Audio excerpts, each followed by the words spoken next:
Big Boss Malayalam season 6ലേക്ക് wild card entry വഴി വന്ന സിബിന് ഒരുപാട് ആരാധകരുണ്ടായിരുന്നു. എന്നാൽ ബിഗ് ബോസിൽ നിന്നും പുറത്തായതിനു ശേഷം സിബിന് ഹേറ്റേഴ്സ് കൂടി എന്നാണ് സത്യം.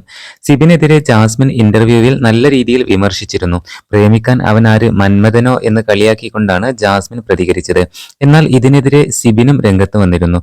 മന്മഥറാസ എന്ന പാട്ടിന് ഡാൻസ് കളിച്ചുകൊണ്ടാണ് സിബിൻ ജാസ്മിനെതിരെ പ്രതികരിച്ചത്.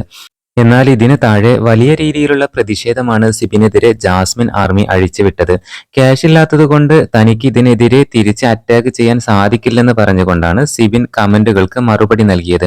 എന്നാൽ ഇത്രയും പ്രായമായിട്ടും തന്റെ ഭാര്യയെയും വയ്യാത്ത കുഞ്ഞിനെയും വരെ ഉപേക്ഷിച്ച നീയാണോ ജാസ്മിനെ കുറ്റം പറയുന്നത്?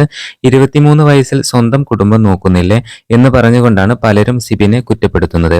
എന്തായാലും സിബിനെതിരെ കടുത്ത വിമർശനങ്ങളാണിപ്പോൾ ഉയർന്നു വരുന്നത്. സിബിൻ ബിഗ് ബോസിൽ വന്ന അന്ന് തുടങ്ങിയതാണ് ജാസ്മിനും സിബിനും തമ്മിലുള്ള ഓരോ പ്രശ്നങ്ങൾ എന്നുള്ളതാണ്.